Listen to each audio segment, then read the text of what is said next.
What is up, risk takers? Welcome to the Kill Pete strategy. I am Pete, and that guy over there is Repeat. And if you want to hear the unedited VC competition, go on over to Free Pete, where it will be posted.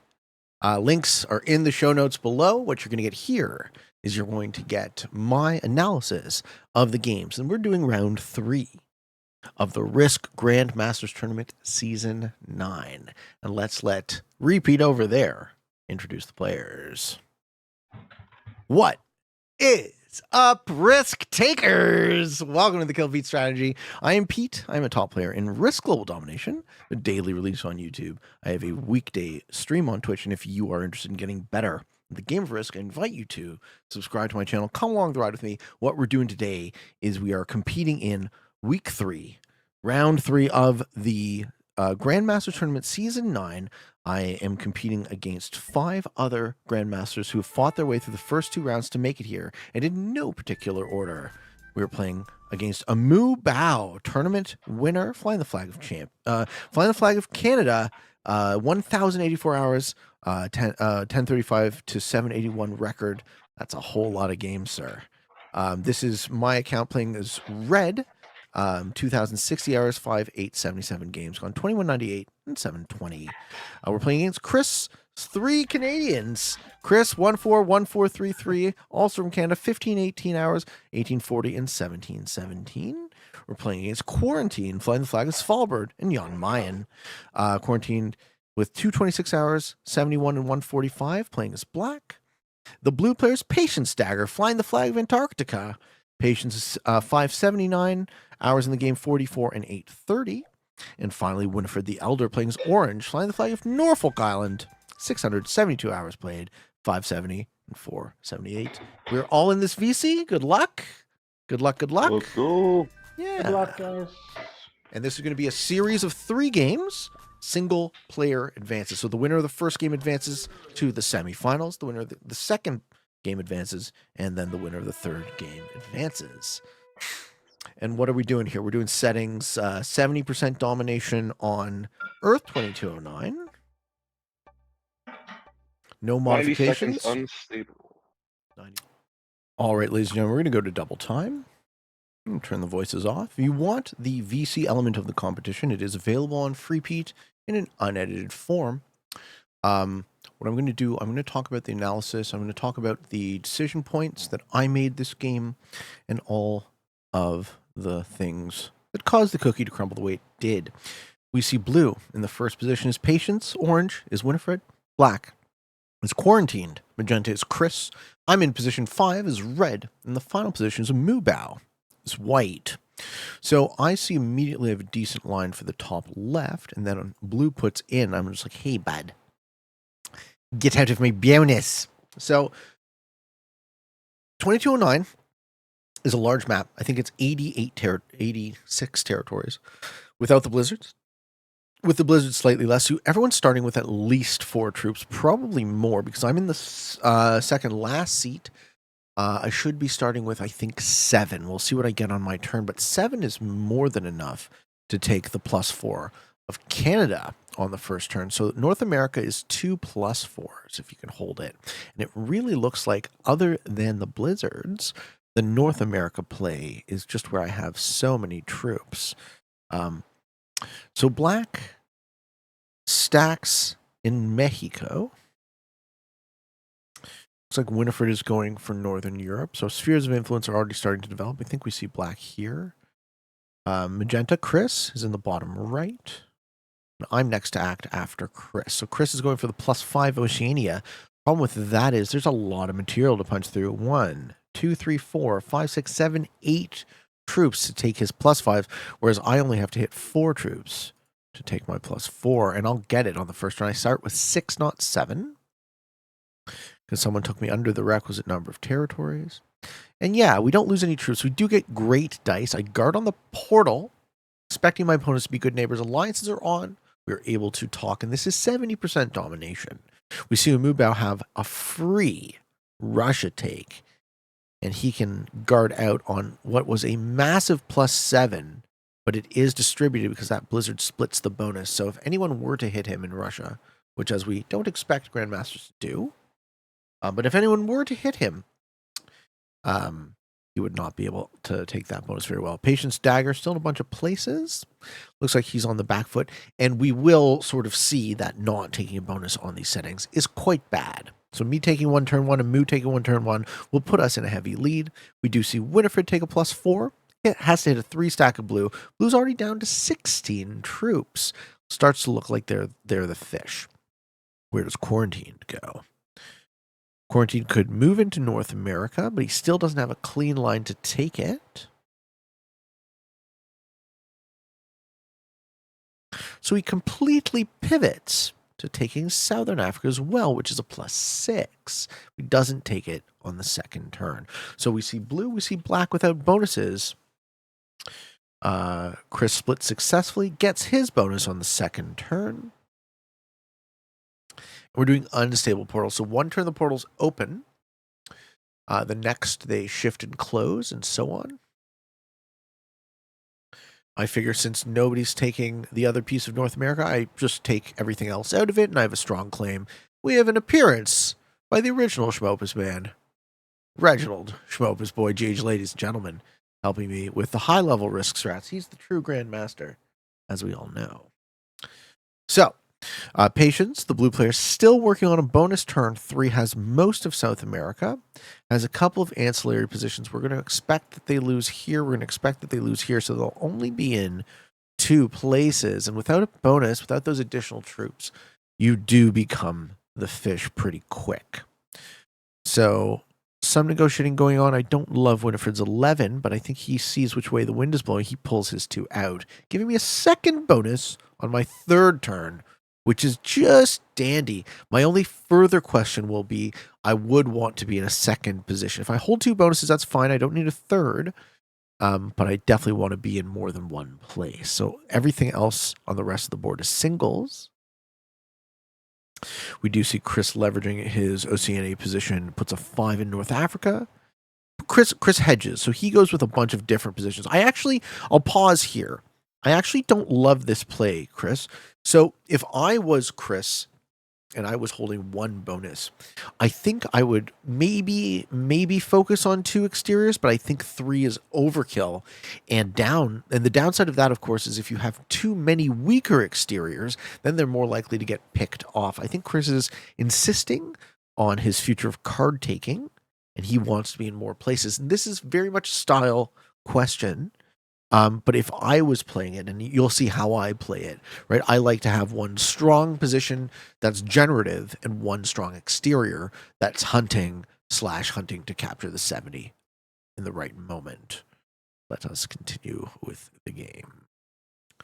So for my turn 3, yeah, I'm basically gifted a bonus, so I don't put much else into it. I kind of guard in Mexico, kind of guard in Hawaii with 3s.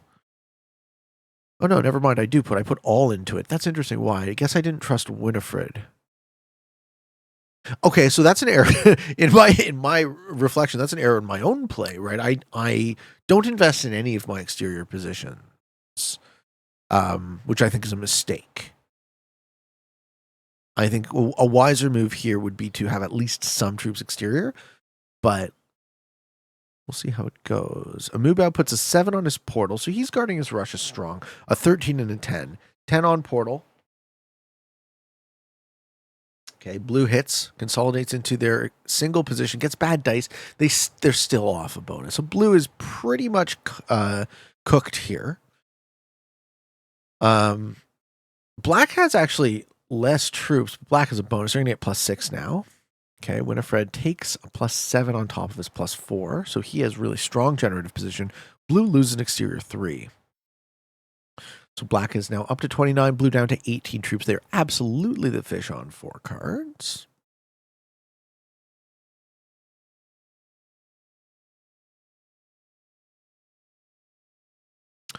But the sets are low. Quarantine is threatening Chris. Chris would absolutely have nowhere to go with that 5. So as I said, right, he lost one of his 3 exteriors because of the greed of orange. And now black is also trying to threaten that. But like if either of these two, or if both of these two positions were closer to 10 troops, then Chris would be a little bit less fragile. But anyways, he's still alive. He's still in 3 places. I start with 12 troops this turn.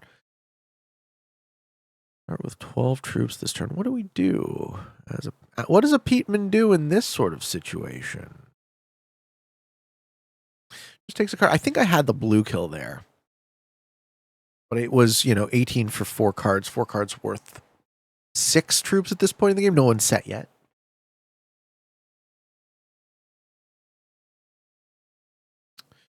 Yep. And Patience Dagger. At this point, you don't take a card or you trade. I don't think anyone is going to let you live at 21 and 5. It's just too juicy to take out a player.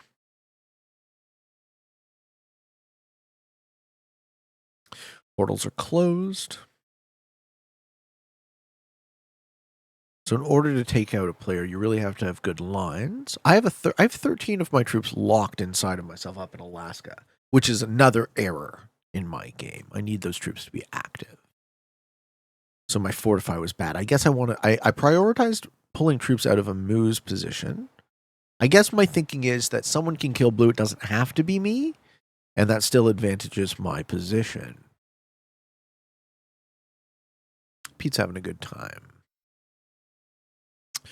Chris gets 8 to start. He's at 38 troops. Thinks about removing my exterior. Chooses not to. And because he doesn't, I still have the position. I don't want to be in one place. But I put 10 troops. Surprising I didn't kill blue. I think I could have killed blue 2 turns ago and it would have been fine. I guess I'm playing it very cautiously. But yeah, as soon as I put 10 in Central Asia, Chris was like, I should have hit your 1. And he's right. He should have. Me having less positions is key. Okay. Patience does somehow hold the bonus and 5 cards. He gets 11 to start and 4 troops.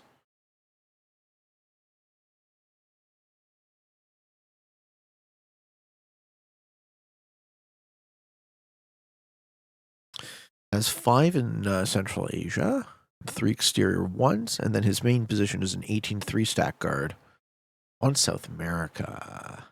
We're hunting at this point. We're definitely looking at getting that blue kill. Black player is still equal to blue in terms of troops, other than continuing to hold a bonus. Effectively 1 turn ahead. Sets gets the 8.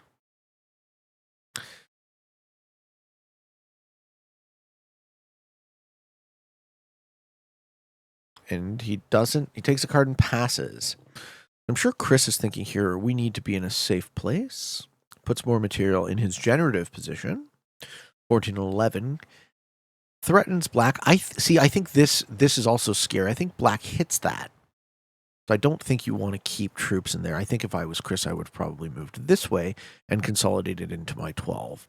So because I have an exterior 15, I can make the blue kill. The portals connect.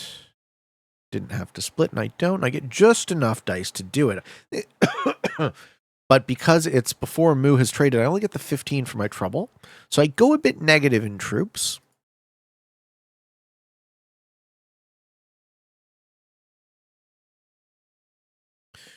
And now I'm holding all of the Americas. Moo gets 10, and Saz gets the 20. Sitting at 83 troops. Moo, very strong lead. If I was a Moo here, I'd be thinking about calculating 70 lines.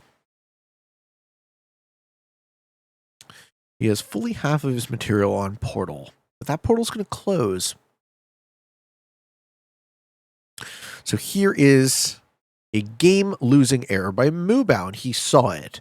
Moo's a great player. This is certainly not to denigrate his ability at all, but when you're playing unstable portals, folks, you must remember that if you're portal guarding before it closes and he's in the final seat, those 43 troops are now locked and immobile to take the board for 70%.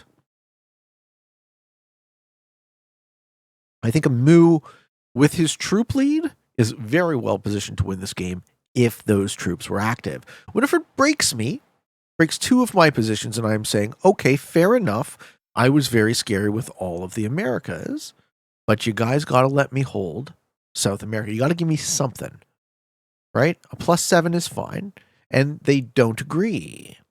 So the board decides, no, Pete can't have anything, but Quarantine is going on his run. The Quarantine goes on a 70% run early,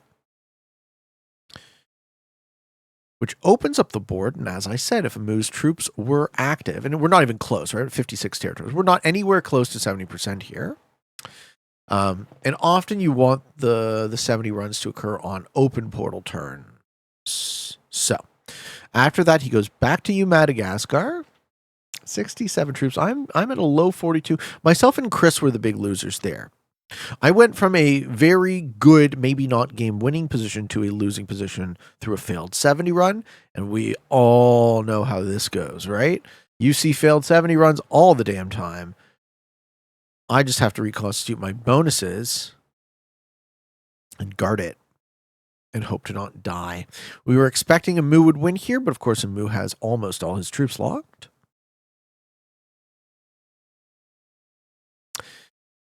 But he has cards. We see some motion. See him getting the Chris kill. Chris dies on 4 cards. Now, I think a Moo still has the game. If he passes it right here. Maybe I'm wrong. But what do you do if you're a Moo? I think you stack on your 9.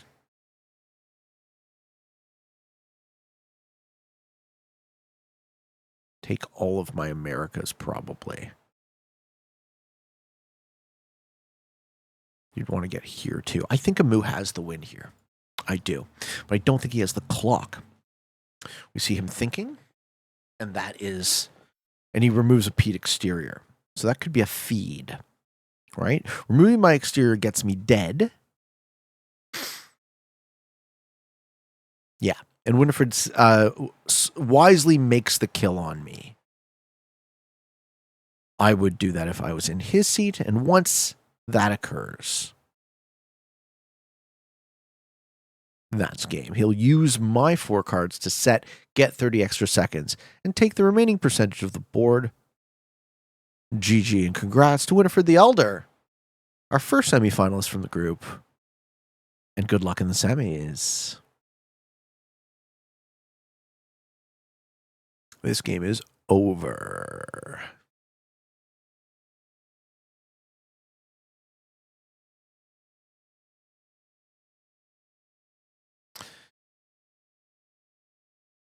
Okay, so for game 2, we are playing Assassin. So the goal of Assassin is your job, your win condition is to kill your target.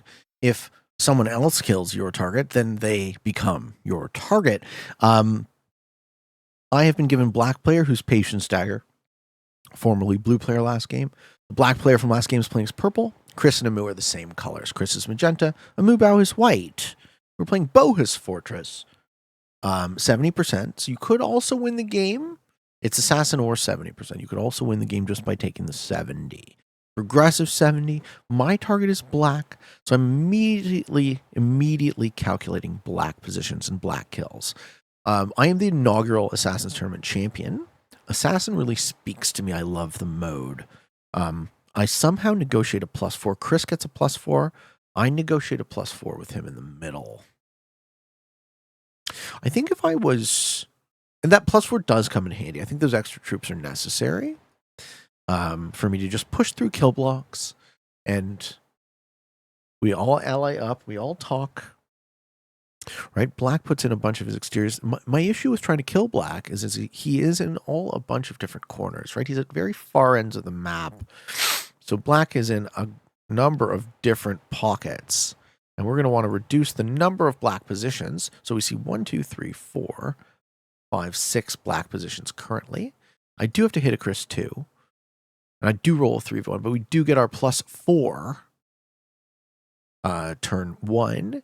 And that's going to be really good and generative to help me just pull slightly ahead in terms of troops, which is what we need to do to win Assassin. Okay. Turn 2. We don't see purple get their bonus yet, but they're going to give the top left, which is a distributed bonus separated by this blizzard, to black, then hold one of their own. So everyone's playing nice, friendly, but also thinking about maintaining kill guards. Turn 2, Chris holds his bonus, and he moves into a position that I really, really didn't want him to be in. Great move by Chris. This is such a block for me, because I needed this stack to move that way and this stack to move that way. And I was going to be friendly to him anyways, but he now blocks with a 7, and I'm never going to push through a 7 unless Chris was my target. So you guys know ahead of time who my target is. In Assassin, when we're playing it on stream, I don't tell the stream. But I feel like the way I play it, I hit a black 3 easy to try and sort of threaten to take a second bonus. And I'm just like, oh, give me a second bonus. I'm the greediest man you've ever met. And of course, every single one of my opponents like, no, Pete, that's not acceptable. We're not letting you have a second bonus. And fair enough. But I was able to remove a lot of positions, and my thinking is that it gets broken. I pivot the 4 here, and then that 4 pushes up into that black position. This position pushes this way into that black position.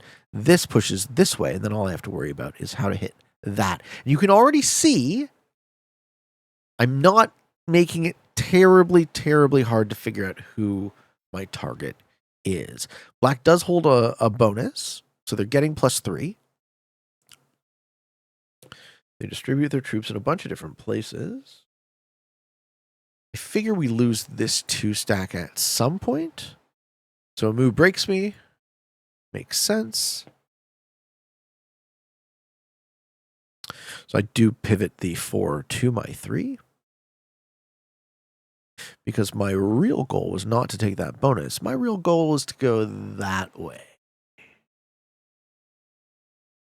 which we succeed in doing. And we stack on this 4. It's not currently open.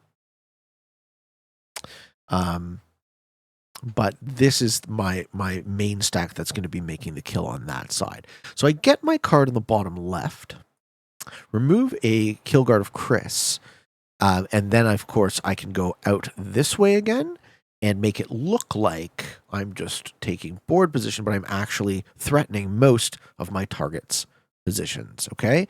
So we see black, let's still counting black positions, 1, 2, 3, 4, and 5. One of them's a 2 in the middle of the board that I have immediate access to. So there isn't a ton of troops kill guarding black for me at the moment. I think black had a missed opportunity to remove me from here. I don't know who had me this game, but I think removing me from there would have been correct. Because now that he moves over, I can just attack out and put my stack here, which is what I do. I don't make it terribly obvious, so part of me wants to hit this too, but I don't want to make it so obvious who my target is yet. I continue messing around in the bonus I was trying to take, or at least threatening, and that is a good piece of distraction. Because pretending like you care about something, you know, hey, look over here. Controlling the narrative, controlling the conversation in the VC about, no, I want a second bonus because I'm a greedy prick rather than I'm just trying to line myself up to make my kills, is a really nice piece of misdirection if you can pull it off. All right, turn 5. Quarantine holds his bonus. Chris holds his bonus. Patience Dagger holds his bonus. Now has a 4 in the middle. And that was a very good move. Removes me from having a line on one of his positions. The board seems to have started to conclude that I might have him. So I'm like, hey, a Mubal, let me have a second bonus. We continue wasting our time, and our fortify is here. Now, this was a key thing to do when I took the second bonus, because let's pay attention to Pete greedily trying to take a second bonus. No one's going to let him hold because no one should let me hold it. But let's also move my stack here so it's open to path the line. So there's now only one position of black I don't have access to. I have a good line off my 7. I have a good line off my 13. I have a good line off my 11. How do I get the 3? Sets start coming in, and it's 5-player. So the sets go a little slower. Let's see. The 4, 6, 8, 10, 12, 15, and then Chris gets the 20. Patience gets the 25. Amu gets the 30, and I get the 35, all things being equal. Chris steps out. Guards his bonus exterior. I never add to my 4 in the middle ever again here. Because I don't need it. That position isn't doing anything anymore. It's just sort of threatening Chris. If he breaks me, I break him. But unless he has me as a target, he wouldn't. That move wouldn't make sense for either of us. A move breaks. Yeah, fair enough. Fair enough. It's probably unwise to let me hold 2 bonuses. So I respect the move.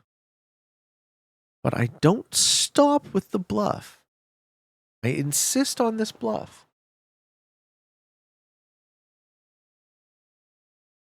Basically saying to Amu to break me again. And I have the threat onto quarantine. So quarantine isn't breaking me that way, which is lovely because it leaves me open to hit black in the top line. At this point, they start to conclude that it is a lot more likely that I have black. And what should we do about that? How should we, as the board, try and stop Pete from just winning the game?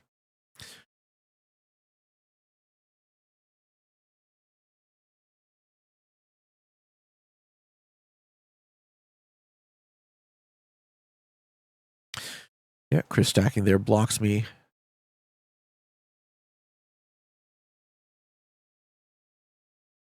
Black puts most of their troops in a position I can't hit. And Amu stacking here blocks me. So they all see what I'm doing, and they all try and stop me.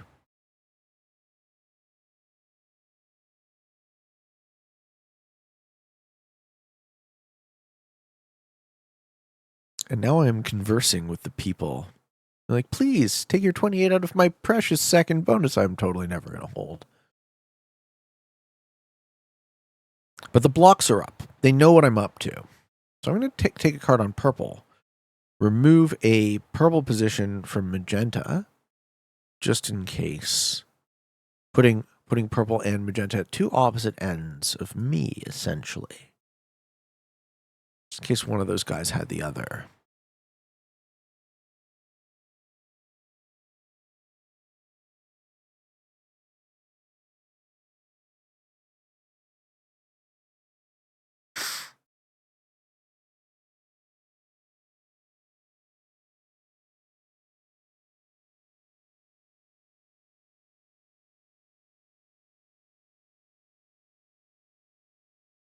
You see a little bit of card trading in the right-hand side. Amu continues to strengthen his block. He sees what I'm up to. This is a very good play by Amu. Stopping me from getting back here.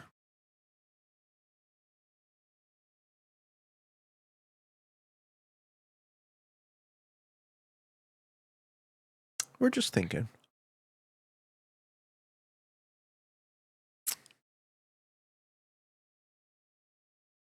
So given that I don't need to add to this 19 because purple isn't blocking it, I only need to strengthen these other 2 positions to push through 2 blocks when the time is right. And you guys can see my kill pathing is all lined up. I'm just ready for the cards to be favorable.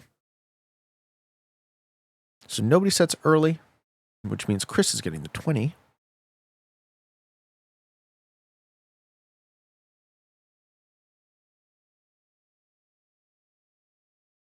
Probably going to block me on his 18 a little bit more.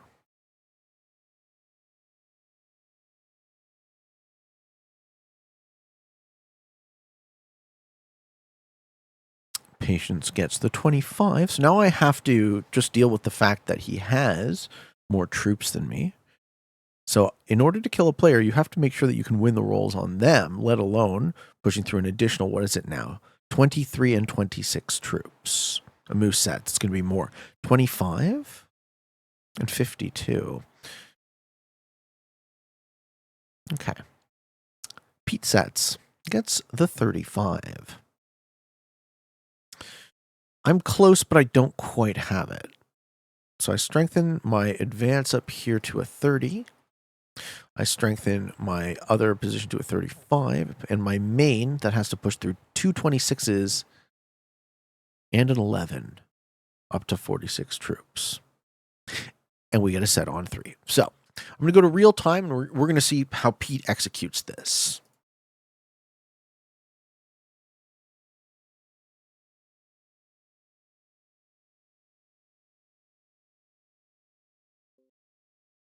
Okay.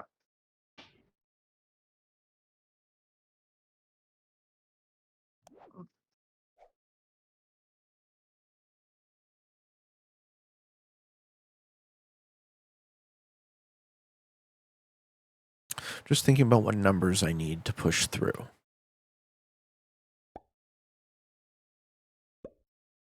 So choked with my stomach. I don't think so. No?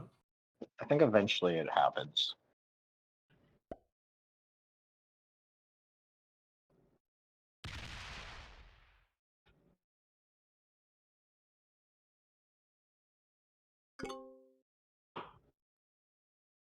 Yeah, we can card trade here.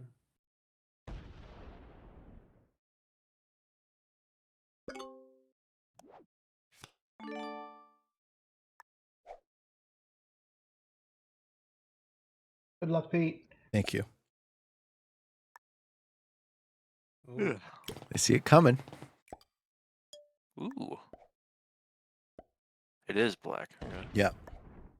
I don't think that's enough for the 58. It should be. It should be. Let's hope for the bad dice. Oh, he's gonna need some real Oh, shit yes. dice. Yeah. Good Yeah. luck. Yeah, that's good. Good game, buddy. GG. Good game. I mean, Good game, I don't fellas. know. Yeah. 100%. Yeah. GG, fellas. GG. Game. And there you have it.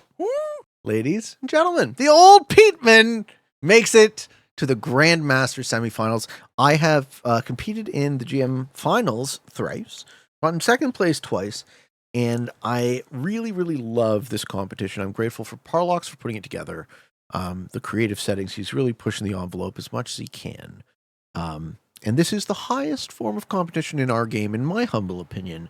So I'm very motivated to keep it the best it can be, to help promote it, to help show you guys the highest possible skill floor tournament, right? The Grandmasters tournament. This is our 9th season. I'm so blessed and grateful that I made the semis. Wish me luck, folks. We'll see how we do. I hope you all enjoyed this video.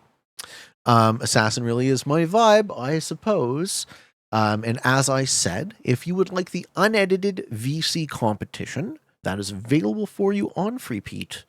And what I'm going to be doing with VC competitions going forward is on the main channel, on the Killpete Strategy. You'll get this type of show where I do a game analysis of my tournaments, because I'd be horribly remiss if I was not going to promote one of my very favorite tournaments in the sport. Ladies and gentlemen, thank you for watching. I hope you enjoyed. Until next time, for all of you on the path to world domination, good games and good luck.